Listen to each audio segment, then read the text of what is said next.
What's going on, rock stars? Welcome back to another episode of The 1% Life.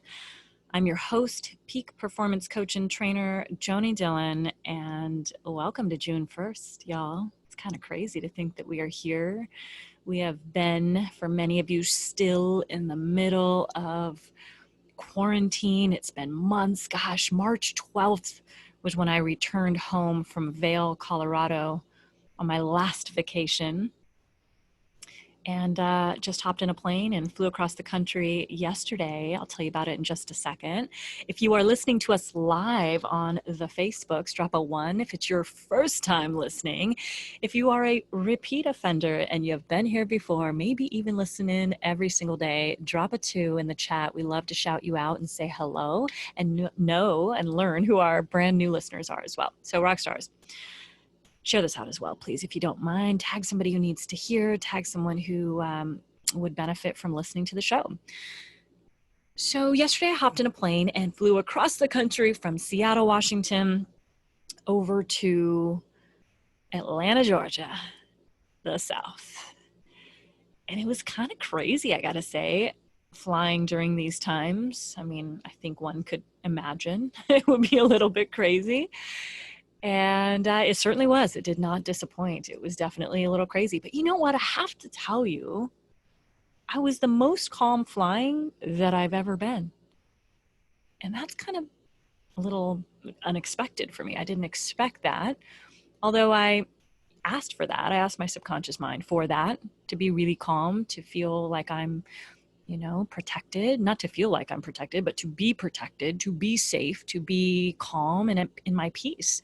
And I have to tell you, I was so calm and so in my peace the entire trip.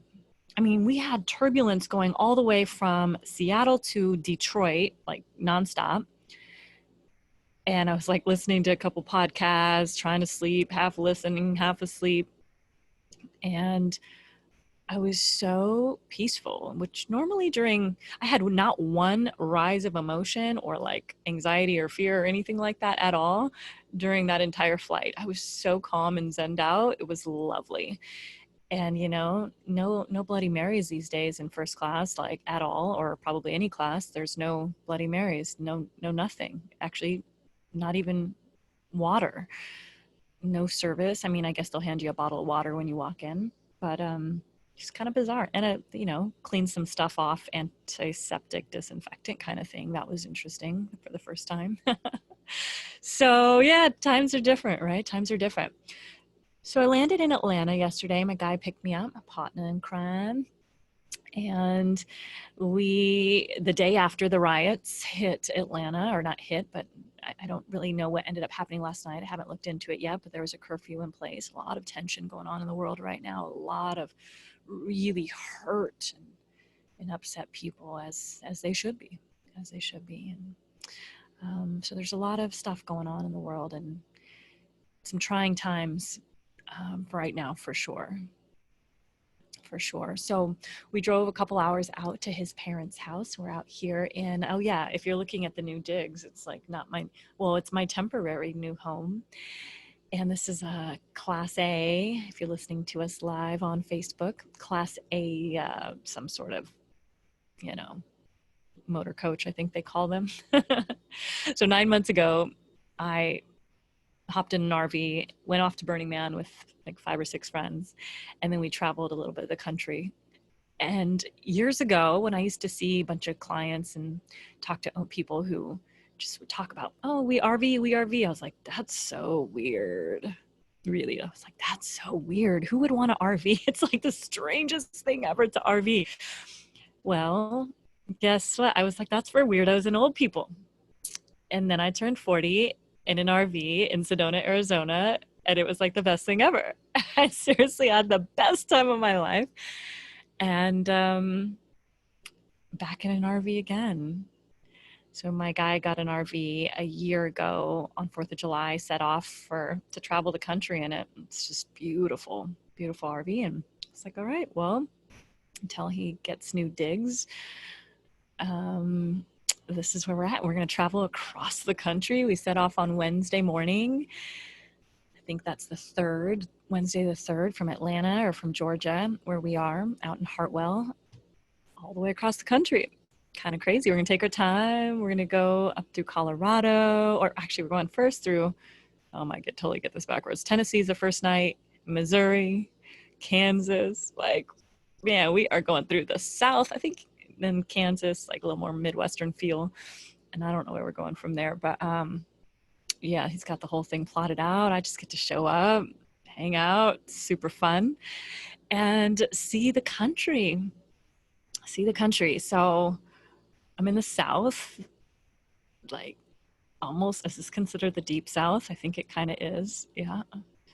And I mean, maybe I'm wrong, but it's the South to me. When you're from the Pacific Northwest, if you can see my hat, the Northwest, you don't know any better. The South is the South. So unfortunately, I shouldn't say you don't. I'm sure there are plenty of people who know better, but maybe I don't. So yeah, I had a bunch of stuff coming up around traveling the South for me. And, this is where my partner grew up, in Atlanta. And so it's like, that's where he's from. He's like, what do you mean you're not going to come hang out in the South with me? I'm like, I'm not going to the South, I'm like, I'm brown. He's like, there's a lot of brown people there. I'm like, I know, but I don't know. And all this crazy stories and stuff started coming up for me. I don't even know where they came from, like childhood, past life. I have no idea. And I just, it's kind of funny, the stuff we make up in our heads. And I'm sure there are probably certain places that I wouldn't want to go to in the South. But man, there's nothing like Southern hospitality. And it's just a beautiful thing. I feel it already.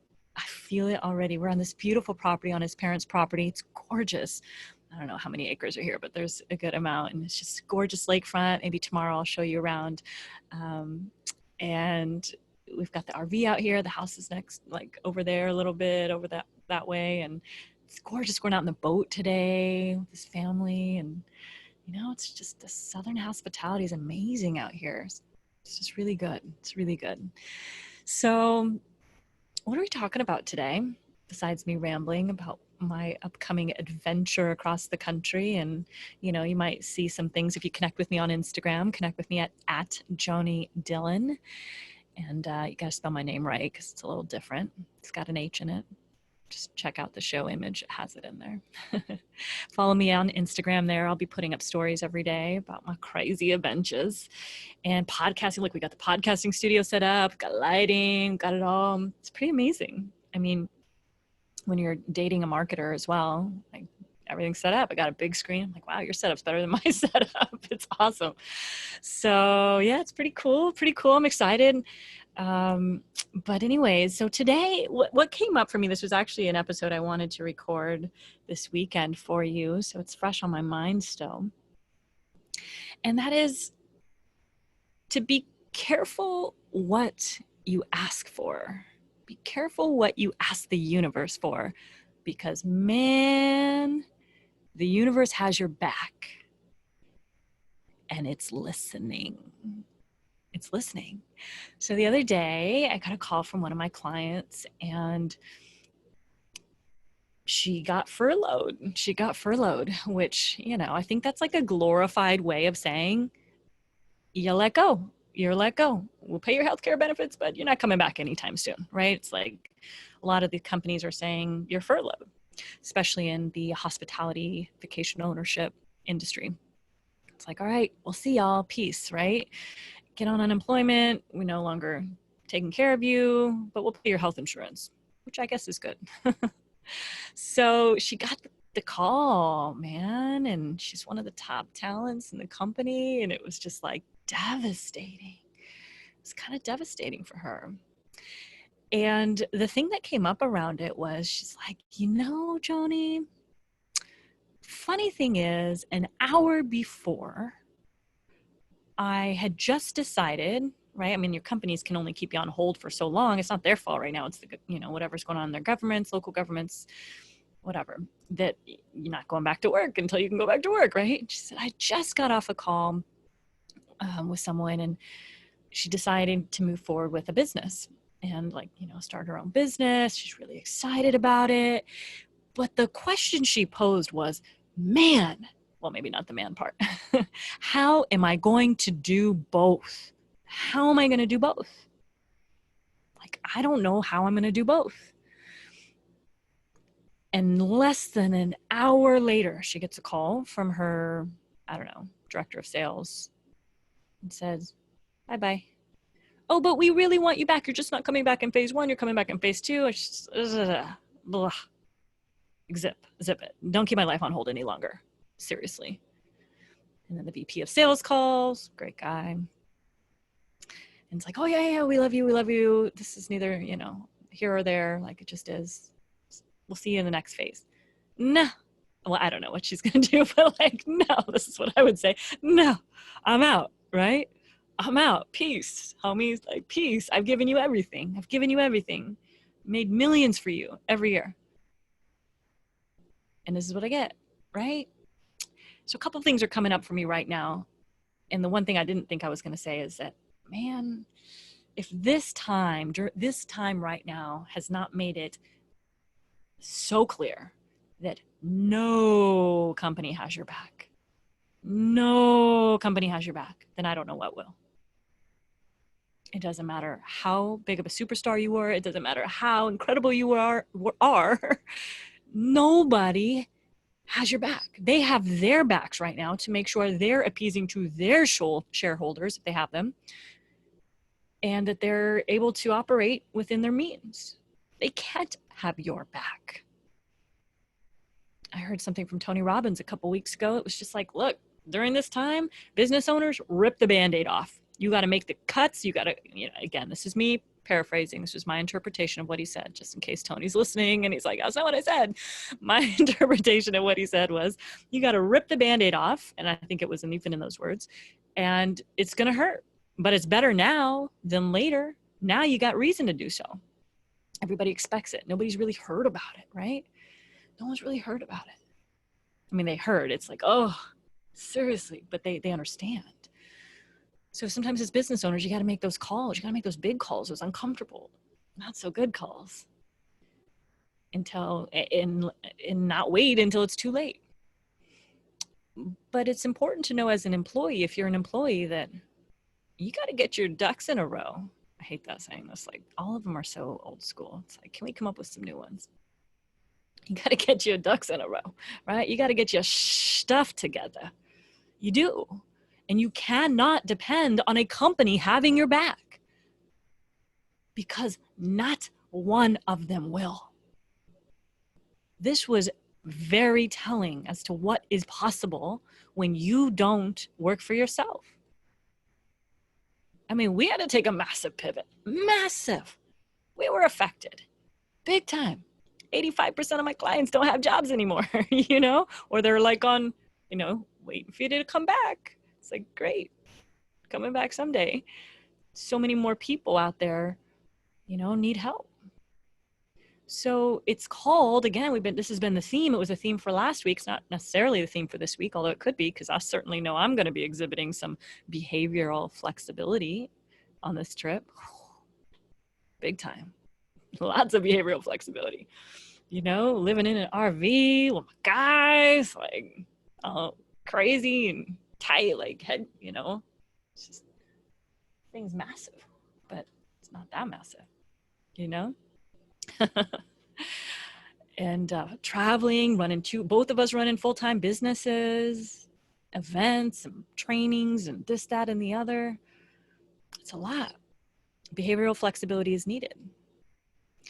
And, I just want you to start looking at your career and not waiting. No more waiting for your companies to bring you back. Get your stuff together. Seriously. You don't know. You got to prepare for the worst. You got to prepare for the worst. This thing's bad. I don't think people get it. Like, it hasn't hit. It has not hit yet. It hasn't hit. The devastation has not even begun. When the tsunami, how to tell when a tsunami's on its way? The water gets pulled back to sea. You can't see. Dead fish flopping around, animals running for higher ground, many people running for higher ground. And all of a sudden, out of nowhere, Tsunami comes, takes everybody out. That's real talk. We have not even yet begun. The ripple hasn't begun yet. It's coming. So the question is, are you ready? Are you prepared? Or are you now beginning to prepare? Are you now preparing? And what does that look like for you? It's going to be totally different. I mean, potentially is for you. If you don't go back to the same situation, you know, I talked about it the other day. Those of you in that industry, when you go back to work, there's masks on, maybe I talked about it in a different thing. I can't keep track, but one of my training programs, it's like, yeah, masks, your potential buyers will have masks. It's going to be awkward as you know what. Just the way it is. One of my clients was like, I'm not down with that. I'm not doing that. I'm not doing that. Good. You don't have to, but know what your line is. Know what your line is. And if that's a walk away thing for you because it's not aligned with your values, then let it be. But if you have the behavioral flexibility, then that's who's going to win, is those who have the greatest level of behavioral flexibility will come out on top. Those who can move and ebb and flow with it and, you know, not feel stressed, but feel like, all right, this is an opportunity. It's an opportunity. So I digressed a bit from my topic today. And the topic was, I'm going back to it. I'm flowing. I'm out here still, you know, figuring out what this next couple of weeks looks like. So my head's a little off. But identity and asking the universe, be careful what you ask for because you might just get it. So why did I say identity? So I'll tell you in just a moment. So here's what's going on. Like, you know, she gets this call. She had just literally an hour ahead of time said, how am I going to do both? Well, guess what? Universe said, wish granted. Boom. Now you don't have to. Now you don't have to. And then it was like it hit her like a gut punch. Like, oh, what? I don't have to. Not even have to. I don't even have a choice. Like, I don't know that I'm coming back when y'all say I'm coming back because you wouldn't have let me go. You wouldn't have furloughed me, most likely, if you think I'm coming back in a 1 to 2 weeks or 3 weeks. That's not how it works. It's not everything's being said, okay? Or I should say, not everything's being said. And so there's decisions to be made. And here's the thing, when you are forced into something, right? You're like, you've been asking for it at some level so long. Man, I'm tired of my job. Man, which wasn't my client, but like at all. She's like, it wasn't done yet. Was so excited to get back, right? Like really had conflict with herself being in quarantine and away from work because her entire identity was wrapped up in her job. She couldn't just go to work and throw down a 20K, 30K, 50K deal. There was not that opportunity when you're sitting at home taking care of a family, right? Like there was no success in the way that she knows it or knew it in the current situation. So there was an identity conflict that was happening, massive identity conflict. And so she'd been asking for it though. Like this isn't just new. I mean, there were talks of, I want to start a business. I want to become, you know, eventually start speaking on stages across the world and not really knowing exactly what that looked like, but you plant the seed enough. You keep planting seeds and seeds and seeds and seeds and seeds. And the universe says, okay, I'm going to fertilize those seeds for you. Watch out. They're going to grow. They're going to grow. And you may not be ready for when they grow. But I'm warning you, when they grow, be ready to harvest. Be ready to harvest those seeds. And man, it was like, she felt the gut punch because I'm not ready to be done yet. Consciously, right? Like, I'm not ready. My identity's wrapped into this still. Like, I don't have completion. I don't have closure. I was supposed to be here for a couple years easily still. You kept planting the seed, asking the universe for what you wanted, and the universe is listening. It's like, I'm going to give you enough opportunities. If you don't take it, eventually I'm going to push you out the door. Real talk. And sometimes it doesn't look like we want, does it? doesn't feel like we want. It's like, oh, that's really uncomfortable. It's not what I asked for at all. You know, maybe you've had it happen in a relationship before, like talk enough crap about the relationship. Eventually, like, I want to be gone. I'm done with you. I'm done with you. I'm done with you. Well, you know, the thing might get created that he or she is done with you first. Yep. Be careful what you ask for and be clear on what you ask for. Now, this was a good thing, I believe. I believe it was a great thing.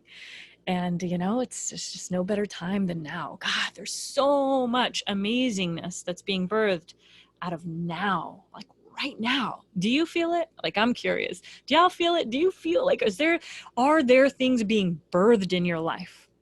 Totally is for me. Like, so much. I mean, so much of new birth, like beginnings, births. Like, I'm keep giving birth every day, it feels like. It's crazy. Okay. For someone who's highly visual, like, that's not good. Cancel that bad image. But really, like, there's a lot of new beginnings. Wow, I just got an image, I gotta tell you.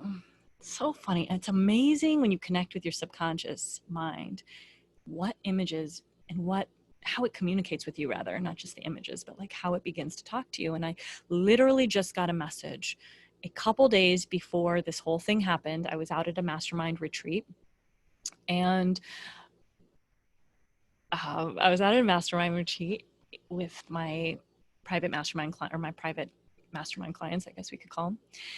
And we went to the birthing cave. The birthing cave. This was literally right before quarantine, right before everything shut down, right before, I mean, I literally got home, went to Vail the next day for 5 days, came home, and boom, lockdown. Went to the birthing cave. Interesting stuff, because there's so much birthing, new beginnings. Like, when you think of a birthing camp, it's a new beginning. It's like, and it was literally shaped like a female's, parts. It's interesting. It's beautiful though. And you were in this cave and you're looking up. It's like, wow, crazy.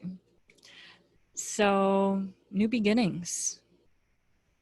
What does it mean to begin anew? And what does it mean to ask the universe for something you've asked so many times? Even if you said, remember that the subconscious mind does not know negatives. So when you say, I don't want this, I don't want this, what you're saying is, I want this. I do want this, because it negates the not. I do want this. And you're proclaiming that. You're putting energy into that. You're throwing it out into the world. And man, everything is energy. Everything is attraction. You are a magnet at all times for what you want and for what you don't want, for whatever you're speaking into the world, into existence. So be careful what you ask for, because you may think you're asking for something, but based on how you're wording that said thing, you may be asking for the thing you don't want. Now, maybe you do want it at some level. That's right. Maybe at some level you want it, right? Maybe at some level, how many of you were employees for so long that at some level there's something pulling you. That's like pulling at your heart to be more, to serve people in a greater way. Not that you weren't doing great work. Of course you were, I'm sure. But maybe there's, a greater level of contribution that's tugging at you. Maybe there's a greater level of that that's tugging at you. And you ask long enough and it may just show up. So if you know that there's more, if you know that the universe has your back, I mean, that'll help you prepare, because you'll start paying more attention to what you say and how you say it, and how the things that you start birthing into this world. Because remember that your thoughts are magnetic. Your thoughts are magnetic. They're literally attracting to you everything that you want, or everything that you say you want, because you may not know that you complaining about the thing is you putting energy into the thing. And that energy of the thing that you're complaining about is what you get more of. So everything is energy, and thoughts are energy. Man, that was a fun episode. All right, rock stars, I see my guy outside looking at me like, can I come in? Can I come into my home? I'm like, yes, I'll let you in just a moment. Oh, entrepreneur life. It's crazy. It's amazing. It's fun. All right, we're going to go head out on the boat and have fun, celebrate his parents' 50th anniversary. Y'all get out there, have an incredibly amazing day. Do me a favor, if you got value from today's episode, take a screenshot, tag me in it, share it with out to your platforms and tag me so I see it. Tell me what you like, tell me what you love, tell me what you want more of, tell me what you learned. Heck, I love that one. Tell me what you liked, loved, learned, want more of, and get out there and just be unstoppable. Be unstoppable. Anything is possible 100% of the time. Know that. Peace.